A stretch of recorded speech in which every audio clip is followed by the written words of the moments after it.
അത്തപ്പിറന്നതോടെ നാട്ടിലും വീട്ടിലും പൂക്കളം ഒരുക്കുന്ന തിരക്കിലാണ് എല്ലാവരും. ഈ പൂക്കളങ്ങൾക്ക് പിന്നിൽ ഒരു കൂട്ടം കർഷകരുടെ വലിയ അധ്വാനമാണുള്ളത്. പൂക്കൃഷിയുടെ വിളവെടുപ്പിന്റെ തിരക്കുകൾക്കിടയിലും വിശേഷം പങ്കിടുകയാണ് തൃശൂർ പഴയന്നൂരിലെ ഒരു കൂട്ടം കർഷകർ.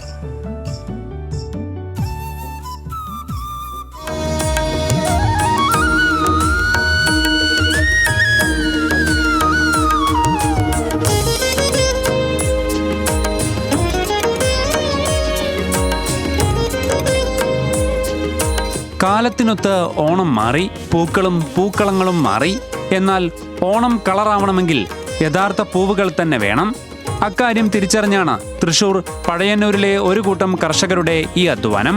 നെല്ലും പച്ചക്കറിയും മരച്ചീനിയുമൊക്കെ സ്ഥിരമായി കൃഷി ചെയ്യുന്നവരാണ് കുമ്പളക്കോട് സ്വദേശി പൈലിയും സുഹൃത്തുക്കളും. എന്നാൽ ഓണവിപണിയിലെ പൂക്കളുടെ ഡിമാൻഡ് മനസ്സിലാക്കിയത് മുതലാണ് കൃഷിയിലെ ഈ ചുവടുമാറ്റം. ഓണത്തിന് അത്തം തൊട്ട് 10 ദിവസം നമ്മൾ നന്നായിട്ട് ആഘോഷിക്കുന്ന ആൾക്കാർ നന്നായിട്ട് പൂവിടും. അപ്പോൾ അതിന് പഴയ കാലത്ത് നമ്മൾ സ്വന്തം കൃഷി ചെയ്യും. ഇപ്പം അങ്ങനെയല്ല, ഇപ്പം പൂ വാങ്ങി അവർ പൂവിടും. അതാണ്. അപ്പോൾ ആ വാങ്ങിയിടുന്ന രീതിക്ക് ഹൈബ്രിഡ് കൃഷി ചെയ്താലേ നമുക്ക് പൂ നേരെ ഉൽപ്പാദിപ്പിക്കാൻ കഴിയുള്ളൂ. ആ ഉൽപ്പാദിച്ചാലേ നമുക്ക് എന്തെങ്കിലും മെച്ചം കിട്ടുള്ളൂ. ആ രീതിക്കുള്ള കൃഷിയാണ് ഇപ്പം നമ്മൾ ചെയ്ത് വരുന്നത്. കാട്ടിലും മേട്ടിലുമെത്തി നാടൻ പൂവിറുത്ത് പൂക്കളമിട്ടിരുന്ന കാലമൊക്കെ മലയാളിക്ക് കഴിഞ്ഞു പോയെന്ന് കർഷകർ തന്നെ പറയുന്നു. അതുകൊണ്ട് തന്നെ ഇതര സംസ്ഥാനങ്ങളിൽ നിന്ന് ലോഡ് കണക്കിന് പൂക്കളെത്തിയാലും നമ്മുടെ നാട്ടിൽ തികയില്ല.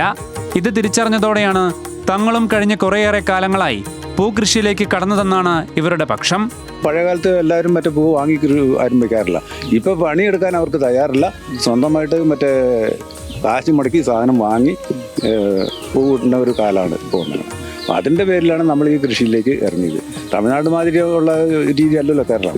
അപ്പോൾ കേരളത്തിൽ നമുക്ക് ചെയ്യാവുന്നത് ഈ പൂക്കൃഷി, ഓണത്തിൻ്റെ ടൈമിൽ നമുക്ക് പൂക്കൃഷി ചെയ്യാം. 40 സെന്റോളം സ്ഥലത്ത് പരീക്ഷണാടിസ്ഥാനത്തിലാണ് പൈലിയും സംഘവും പൂക്കൃഷി നടത്തുന്നത്.